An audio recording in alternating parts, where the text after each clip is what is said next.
दोस्तों, मैं अंजनी कुमार अपने YouTube channel trade with Anjani में एक बार पुनः एक नई जानकारी, एक नई अपडेट, एक नई एनालिसिस के साथ आप लोगों के सामने उपस्थित हूं और अपने चैनल में आप लोगों का हार्दिक स्वागत करता हूं, अभिनंदन करता हूं। दोस्तों, आगे बढ़ने से पहले मैं आप लोगों से निवेदन करता हूं कि वीडियो को पूरा देखें ताकि आपको पूरी जानकारी मिल सके, क्योंकि पैसा भी आपका है, प्रॉफिट भी आपका है, लॉस भी आपका है। अधूरी जानकारी के कारण आपको भारी नुकसान हो सकता है। दोस्तों, अगले कुछ मिनटों में मैं ट्राइडेंट लिमिटेड का पूरा एनालिसिस करूंगा, फुल एनालिसिस करूंगा। दोस्तों, आपको बता दूं कि ट्राइडेंट लिमिटेड का रिकमेंडेशन मैंने ₹4.66 में 10 मई 2020 को किया था। लगभग 1 साल हुआ है और 1 साल में ट्राइडेंट लिमिटेड ने हमारे रिकमेंडेशन प्राइस से 4 गुना रिटर्न दिया है, जैसा कि आपको स्क्रीन पे दिख रहा होगा। जो अभी ₹16.84 में ट्राइडेंट लिमिटेड ट्रेड कर रहा है और इसका 52 वीक हाई लो देखिए, ₹4.45 का इसका 52 वीक लो है और ₹19.37 का इसका 52 वीक हाई है। और मैंने ₹4.66 में आपको रिकमेंड किया था। तो राइट टाइम टू इंटर बहुत जरूरी होता है किसी भी शेयर में। किस प्राइस पे आप खरीदेंगे तो आपको ज्यादा से ज्यादा मुनाफा होगा।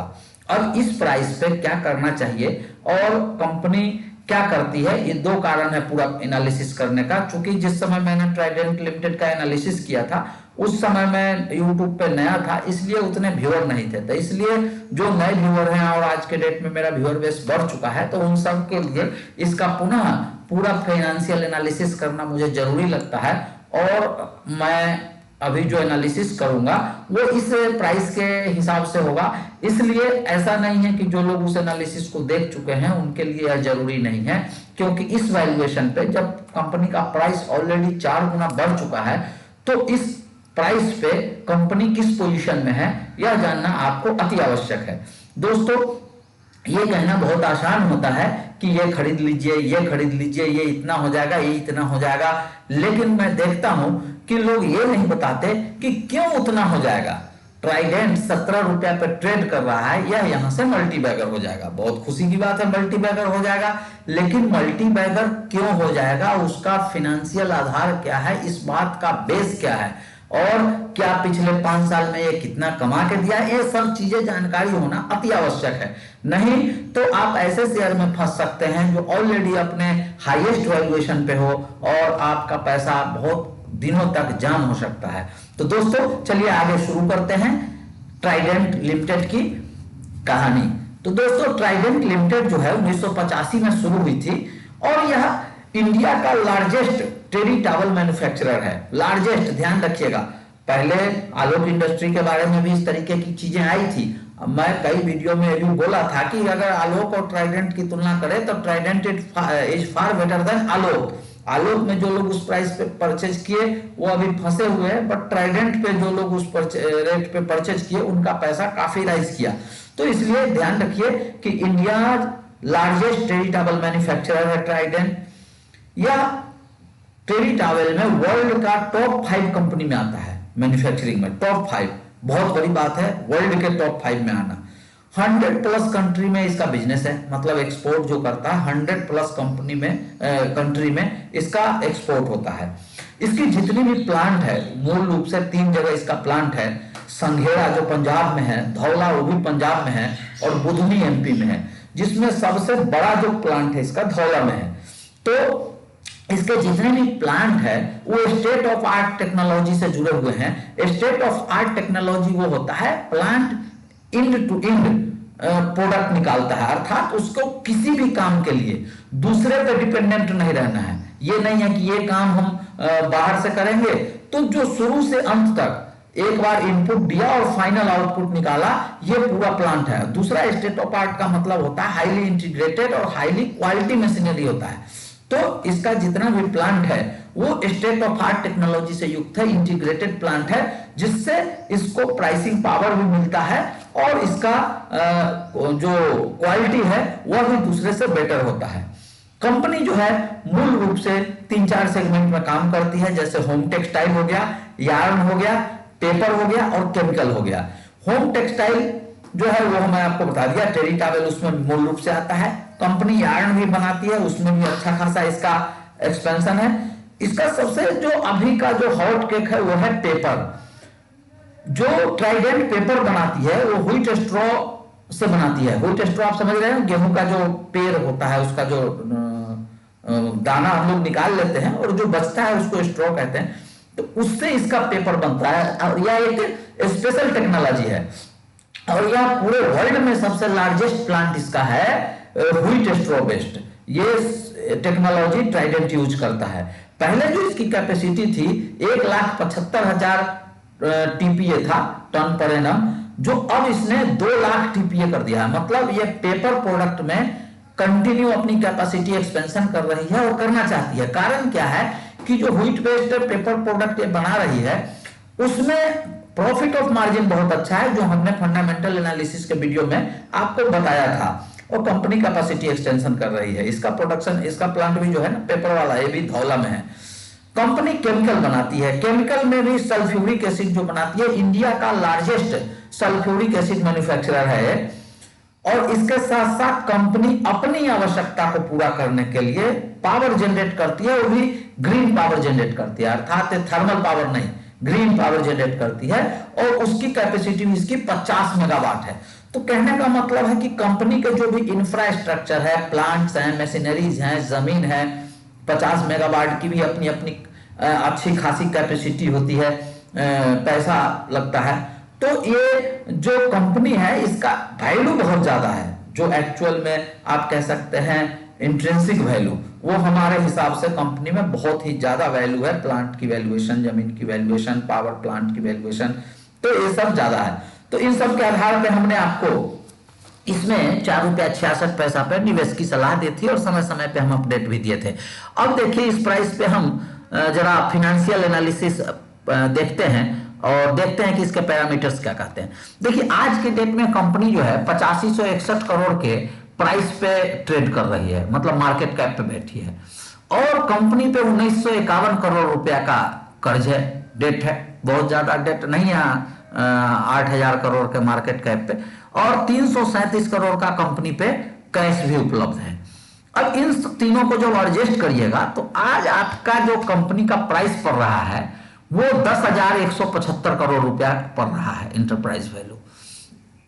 उसके बाद आप देखें कि कंपनी का बुक वैल्यू जो है 6.5 रुपया है। उसके हिसाब से देखिएगा तो लगभग 2.5 गुना पे मिल रहा है बुक वैल्यू के हिसाब से। कंपनी का ईपीएस जो है 68 पैसा के आसपास है, ठीक है ना। तो पी कंपनी यहां दिखा रही है 24-25 के आसपास, लेकिन रिजल्ट इंप्रूव हुआ है। यह 1 साल के पिछले फाइनेंशियल ईयर के हिसाब से दिखाती है, लेकिन जैसे जैसे इसका रिजल्ट इंप्रूव होगा आज के डेट में अगर आप देखेंगे तो ये थोड़ी सस्ती मिल रही है। अब हम बात करते हैं इसका ग्रोथ हिस्ट्री देखते हैं, वो देखना बहुत जरूरी है। देखिए हम अगर कह रहे हैं कि कंपनी इतने गुना बढ़ जाएगी तो उसका कोई बेस होना चाहिए ना। कंपनी पहले क्या की है उसको देख के ही आपको पता चलेगा कि उसका प्रमोटर में कितना दम है और कितना कर सकता है। फिर मैं एक बार कहूंगा कि मेरी बातें आप लोगों को अच्छी नहीं लगेंगी या कई लोगों को नहीं अच्छी लगती है जब मैं उसकी कमियों को उजागर करता हूं, क्योंकि वो भी बहुत जरूरी है। लेकिन फिर भी मेरा काम है फैक्ट बात करना। अगर आपको अच्छा नहीं लगता आप शौक से डिसलाइक करिए मेरे वीडियो को, मुझे कोई दुख नहीं होता है इस बात से। मुझे इस बात का संतुष्टि रहता है कि मैंने जो इन्फॉर्मेशन दी है वो इन्फॉर्मेशन प्रॉपर दी है। वीडियो थोड़ा लंबा जरूर हो रहा है आजकल, क्योंकि मैं सारे फैक्ट्स आपको बताने का प्रयास कर रहा हूँ। दोस्तों आगे बढ़ने से एक बार मैं आप लोगों से बता दूं कि अगर वीडियो अच्छी लग रही हो और आप लोगों को इससे फायदा हो रहा हो तो इसको तुरंत लाइक करिए, क्योंकि लाइक बहुत कम आ रही है। इसको सोशल मीडिया पे शेयर कीजिए ताकि बाकी लोगों को भी फायदा हो सके, और साथ ही साथ कमेंट करके अपनी भावनाओं से अवगत जरूर कराइए। दोस्तों जो लोग शेयर मार्केट में अपनी जर्नी शुरू करना चाहते हैं या शुरू तो कर चुके हैं लेकिन बराबर लॉस में चल रहे हैं, उनके लिए ऑफर है कि वो मेरे डिस्क्रिप्शन बॉक्स में दिए गए एलाइस ब्लू के लिंक से अपना अकाउंट खोल के मेरे से जुड़ सकते हैं और उसके कारण उनको फ्री में काफी गाइडेंस मिलेगा मेरे से और लंबे समय तक मेरे से जुड़ने का भी लाभ होगा। दोस्तों तो आगे बढ़ते हैं कि देखिए ये 5 साल की डाटा साइट दे रही है। तो जब 5 साल में आप सेल्स ग्रोथ देखेंगे तो मात्र 4.5% के आसपास रहा है। 3 साल में अगर आप देखेंगे तो मात्र 0.59% रहा है, नियर अबाउट नेग्लिजिबल। और पिछले 1 साल में देखेंगे तो -10% रहा है।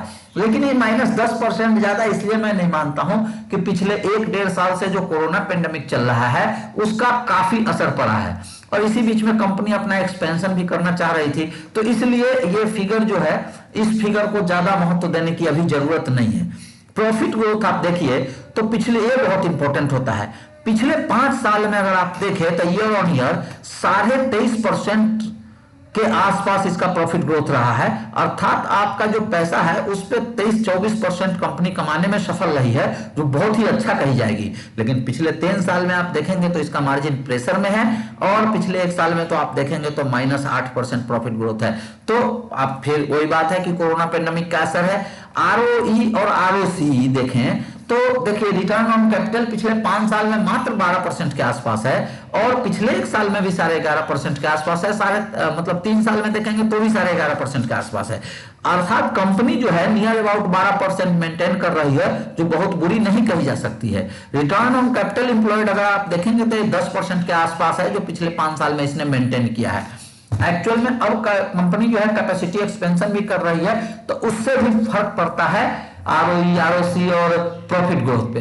देखिए, कंपनी का जो डेट इक्विटी रेशियो है 0.66 काफी फेवरेबल है। आपको मैं हमेशा बताता हूं कि 1 से नीचे का जो डेट इक्विटी रेशियो रहता है वो काफी अच्छा माना जाता है, और कंपनी का तो डेट इक्विटी रेशियो 0.66 है, तो उससे कंपनी बहुत ही कंफर्टेबल जोन में है। जब चाहे ये डेट को रिड्यूस करना शुरू कर सकती है, और कंपनी चूंकि बहुत ही अच्छा ब्रांड है, और कंपनी का आज तक कंपनी ने बहुत अच्छा साबित किया है, तो कंपनी राइट इश्यू के जरिए या किसी और तरीके से कैश इकट्ठा करके ये डेट को सधा सकती है, मेरा ऐसा मानना है। कंपनी का इंटरेस्ट कवरेज रेशियो आप देखेंगे जो बहुत इंपॉर्टेंट होता है 5 के आसपास, ये भी बहुत अच्छा है। अर्थात कंपनी अपनी फाइनेंशियल ऑब्लिगेशंस को बहुत ही अच्छे से मीट करने की क्षमता रखती है। शेयर होल्डिंग पैटर्न आपको टिकर टेप पे समझाऊंगा, उस पर बहुत अच्छा समझाता है। और अब सेल्स देखेंगे, ईयरली सेल्स देखेंगे, क्वार्टरली में मजा नहीं आता। ईयरली सेल्स आप देखिए तो 2016 में इसका पूरे 1 साल का सेल्स जो था मात्र 3600 करोड़ के आसपास था, जो मार्च 2017 में, मतलब पूरे 1 साल का है, 2017 में 4600 करोड़ के आसपास हो गया। अर्थात कंपनी 25% के आसपास यहाँ पे राइज करी है अपनी सेल्स को। लेकिन 2018 में भी लगभग उतना ही रहा, 4500 करोड़ के आसपास। 2019 में और सेल्स इसका राइज हुआ 5200 करोड़ के आसपास हो गया, और 2020 में जो आपको 4700 करोड़ दिख रहा है ड्यू टू कोरोना, इससे एक चीज एकदम साफ साफ दिख रही है कि कंपनी जो है अपनी कैपेसिटी को कंटिन्यू बढ़ा रही है और मार्केट शेयर भी बढ़ा रही है। यह किसी कंपनी के ग्रोथ स्टोरी के लिए बहुत जरूरी होता है। बहुत ज्यादा तो नहीं है, लेकिन बढ़ा रही है, और ये बहुत अच्छा है। देखिए, यहाँ पे आप इंटरेस्ट बर्डन देखना भी बहुत जरूरी है। इससे आपको पता चलेगा कि कंपनी अपनी डेट कंटिन्यूअस कम कर रही है। 2016 में 176 करोड़ देती थी, 2017 में 141 करोड़, 18 में 118 करोड़, 19 में 112 करोड़, और 2020 में 110 करोड़। तो कंपनी का डेट इंटरेस्ट बर्डन भी कंटिन्यू डिक्रीजिंग है, और ये भी बहुत अच्छी बात है। दोस्तों, अब मैं आपको ले चलता हूं इसके शेयर होल्डिंग पैटर्न पे, जो आपको सही चीज बताएगी। शेयर होल्डिंग में सबसे पहले देखते हैं प्रमोटर होल्डिंग। देखिए, प्रमोटर जो है पिछले 2 क्वार्टर में, सितंबर के बाद, सितंबर 2020 के बाद कंपनी ने, प्रमोटर ने अपनी हिस्सेदारी बढ़ाई है, और बहुत ही अच्छी बात कि प्रमोटर का एक भी शेयर प्लेज नहीं है। तो ये दोनों चीज स्ट्रॉन्ग प्रमोटर दिखाता है, और प्रमोटर का होल्डिंग बढ़ाना कंपनी पे प्रमोटर का विश्वास दिखाता है। मतलब आगे ग्रोथ स्टोरी जारी रहेगी, इसका आप सांत्वना ले सकते हैं कि जारी रहेगी। म्यूचुअल फंड की होल्डिंग कुछ खास नहीं है, इसलिए इस पे चर्चा करना बेकार है। DIIs भी इसमें नहीं है, इस पे भी चर्चा करना बेकार है। अब आ जाइए FIIs भी आप देखेंगे तो पिछले क्वार्टर में, दिसंबर टू मार्च में, इन्होंने 0.07% अपनी होल्डिंग बढ़ाई है। अर्थात इसको कोई बहुत ज्यादा तो नहीं महत्व दे सकते हैं, लेकिन इतना जरूर समझ सकते हैं कि ट्राइडेंट पे FIIs की नजर बनी हुई है। नजर बनी हुई है, तो जैसे जैसे कंपनी अपना प्रॉफिट और रेवेन्यू बढ़ाएगी, वैसे वैसे इनकी होल्डिंग्स भी बढ़ेगी, जाएंगे कहाँ। अब आप यहाँ पे देखिए कि इसका जो एनालिसिस है कंपनी के टिकर टेप का, ये कहती है कि रिटर्न जो है FD से बेहतर है, डिविडेंड भी कंपनी बढ़िया देती है, और एंट्री पॉइंट इसको अच्छा मान सकते हैं। लेकिन मैं अपना व्यू आपको दे दूं कि देखिए, कंपनी यहां से ऑलरेडी कंपनी जो है बैठी है कितना पे, 8500 के मार्केट कैप पे, 8500 करोड़ के आसपास पे कंपनी बैठी है। अगर यहां से आप सिर्फ डबल की बात करिए, 17 रुपया अभी रेट चल रहा है, 34 रुपया की बात करिए, मल्टीबैगर तो बहुत दूर की बात है, सिर्फ डबल की बात मैं कर रहा हूं, तो यहां 17,000 करोड़ का मार्केट कैप हो जाएगा। और कंपनी का अभी सेल्स कितना है, लगभग 5,000 करोड़ के आसपास, 4500 करोड़ के आसपास। तो 5,000 करोड़ से कंपनी जब 10,000 करोड़ का सेल्स जनरेट करेगी, तभी ना इसका रेट होना चाहिए 34 रुपया। तो कंपनी निकट भविष्य में ऐसी कोई भी चीज हमें तो नहीं दिख रही है कि कैपेसिटी जो इसकी है वो डबल हो जाएगी। हाँ, प्रॉफिटेबिलिटी जरूर सुधर सकती है, ऑपरेटिंग प्रॉफिट मार्जिन जरूर सुधर सकती है, उससे थोड़ा प्रॉफिट होगा तो उसके कारण प्राइस में मूवमेंट होगा। तो हमें लगता है कि ट्राइडेंट यहां से 22-23 रुपया निकट भविष्य में अगले एक साल में जा सकती है। इससे ज्यादा मुझे जाने की संभावना अभी इस प्राइस पे बिल्कुल नहीं दिखती है। वो भी कई फैक्टर पे डिपेंड करता है। अगर फेयर वैल्यू कैलकुलेशंस की बात करें तो उसके लिए इसको प्रॉफिट जनरेट करनी पड़ेगी और रेवेन्यू भी इसको बढ़ाना पड़ेगा, खास के ओपीएम जनरेट करना पड़ेगा इसको बढ़िया, तो ऐसा होगा। दोस्तों आप लोग जैसा समझ गए होंगे, एक बार मैं आप लोगों को बताऊं कि यह वीडियो पूर्ण रूप से एक इंफॉर्मेटिव वीडियो है, एजुकेशनल पर्पस से बनाई गई है। इस पे जो मैं विचार दे रहा हूं ये मेरे व्यक्तिगत विचार है, मेरे व्यक्तिगत अनुभव है जो पिछले 20 साल में हमने अर्जित करी है। इसके आधार पर फिनेंशियल डिसीजन ना करें। और साथ ही साथ अगर आपको वीडियो अच्छा लगता हो तो इसको लाइक जरूर करिए, सोशल मीडिया पे शेयर जरूर करिए, कमेंट करके अपनी भावनाओं से अवगत जरूर कराइए। इसी के साथ मैं अंजनी कुमार आप लोगों से विदा लेता हूं, फिर मिलूंगा अगले वीडियो में एक नई एनालिसिस, एक नई जानकारी के साथ। तब तक के लिए नमस्कार, जय हिंद।